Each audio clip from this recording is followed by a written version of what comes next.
Ito ang numero 1 radyo ng masang Pilipino. Hatid ang balita para sa pagbabago. 107.5 sa inyong mga radyo. Magandang araw, Pilipinas! Magandang araw, City Collegian! Ako ang inyong lingkod bayan, Hazel Salazar. At ako naman ang inyong tagabalitaan, Jerison Carable. At ito ang Teleradyo Aktibo.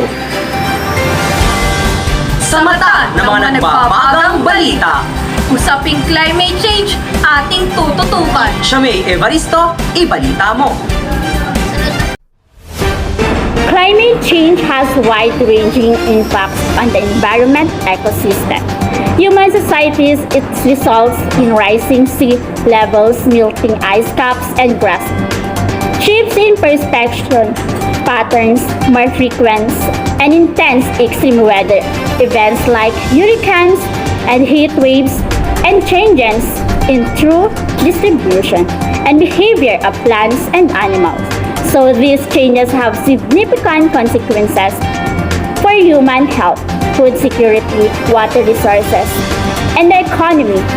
They also pose challenges for vulnerable communities, particularly those in low-lying coastal areas of regions, so dependent on agriculture and natural resources.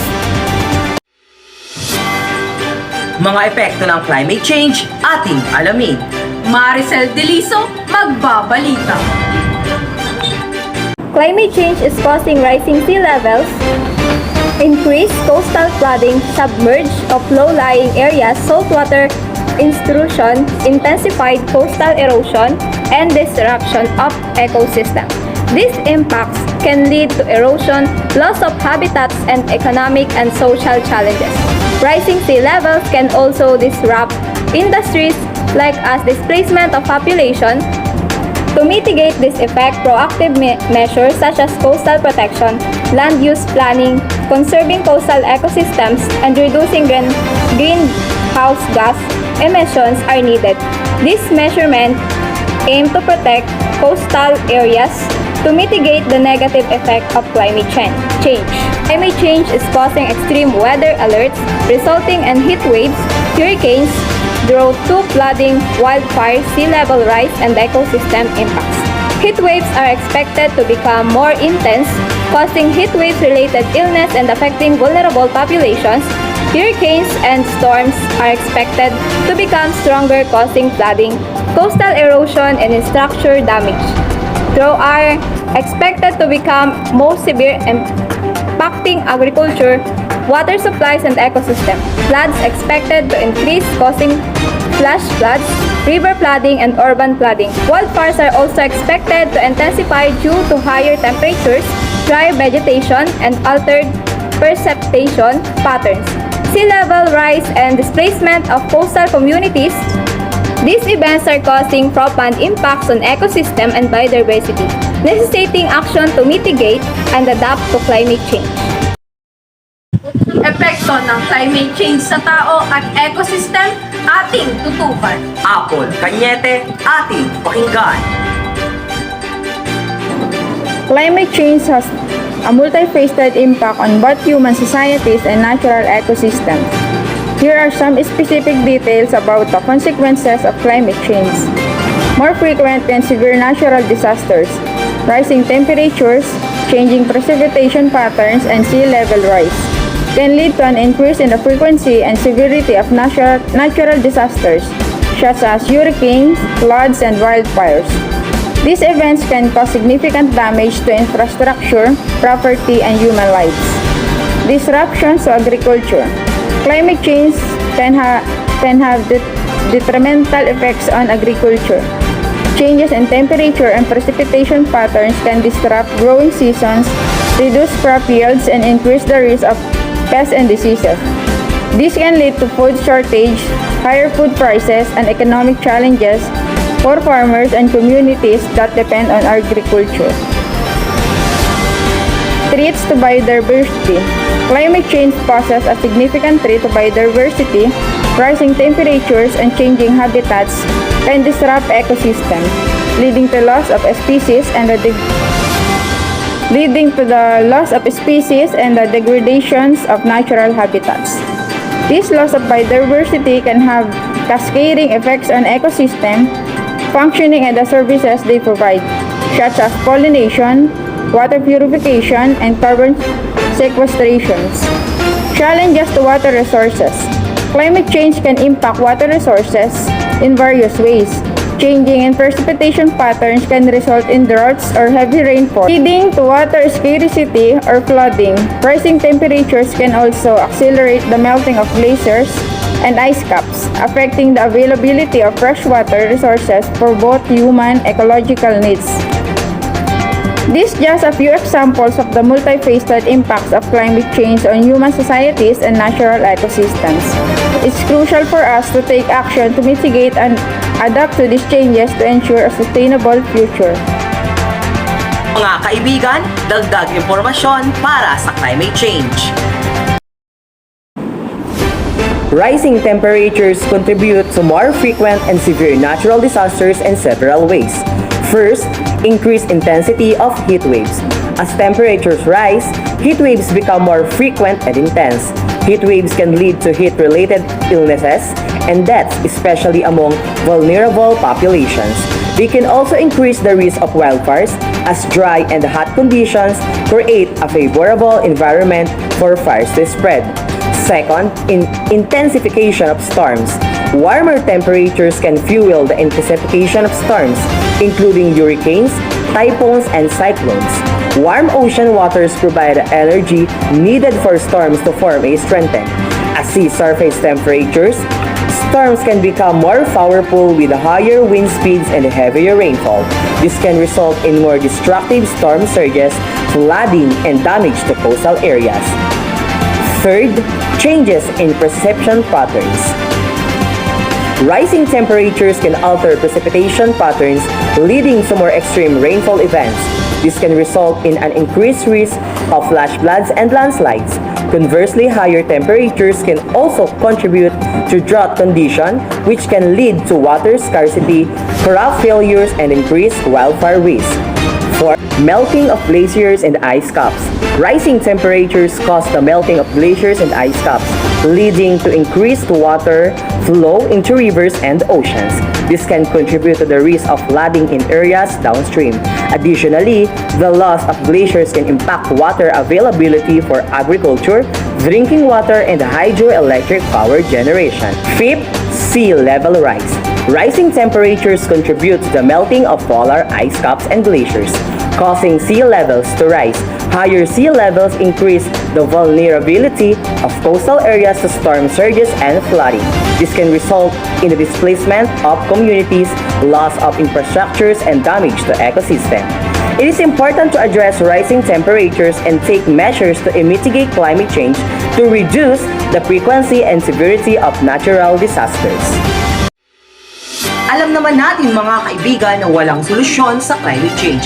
Pero ating tuklasin alamin kung paano nga ba tayo makakatulong sa pagbaba at sa pagbawas nito.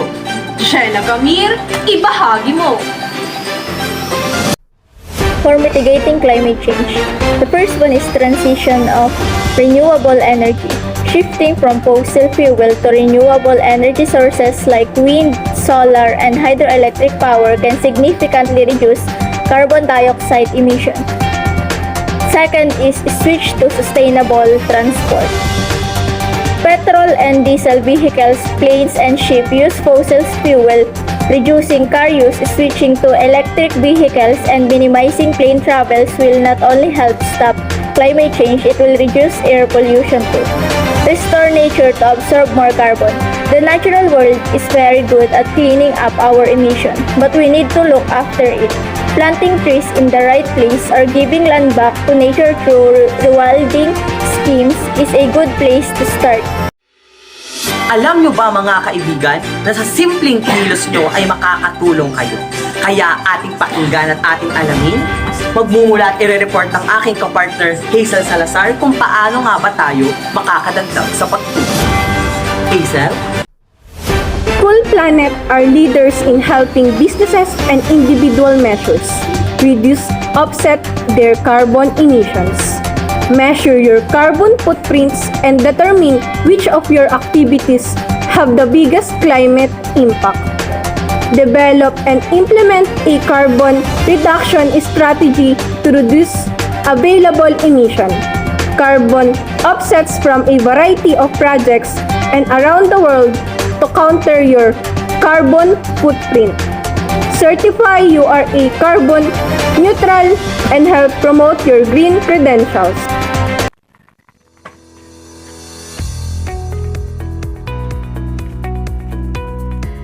Oy, Bine. Alam niyo bang nakakasama sa ozone layer ang pagsusunog ng baturya?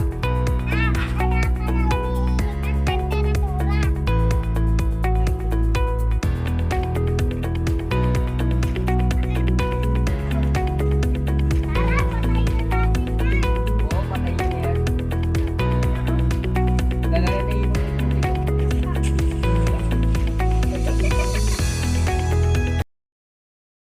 Role ng technology sa climate change, ating alamin. Angeline Quinto, ibahagi mo. The role of technology in climate change. Technology has always played in a role in climate change. For example, the development of agriculture allowed humans to manipulate the landscape and release greenhouse gases into the atmosphere. The Industrial Revolution to dramatic increase in emission as factories pump out immense amounts of greenhouse gases. Satellites and other technological advances have allowed us to track and measure greenhouse gas emissions as well as their effects on the environment. This data is critical to the impacts of climate change. Lastly, technology can help to adapt to the changing climate. For example, new construction methods and materials can help buildings to withstand extreme weather events, and innovate agricultural practices can help farmers to cope with changes in temperature and precipitation. And addressing climate change requires strong policy measures and international collaboration. Here are some key aspects in policy and international collaboration in tackling climate change. 1. International agreements. One of the most important aspects of international collaboration agreements such as the Paris Agreement. This agreement, adopted in 2015, aims to limit global warming well below 2 degrees Celsius and pursue efforts to limit it to 1.5 degrees Celsius above pre-industrial level. National climate policies. Each country needs to develop its own climate policies and targets to reduce greenhouse gas emissions and adapt to the impacts of climate change. These policies may include renewable pricing mechanisms and adaptation strategies.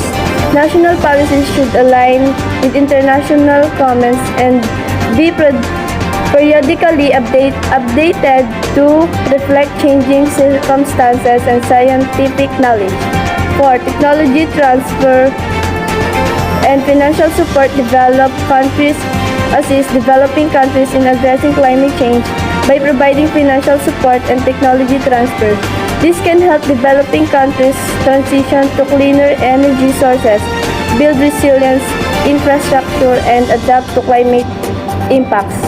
And last, collaboration on research and development. International collaboration on research and development of clean technology and climate solution is crucial.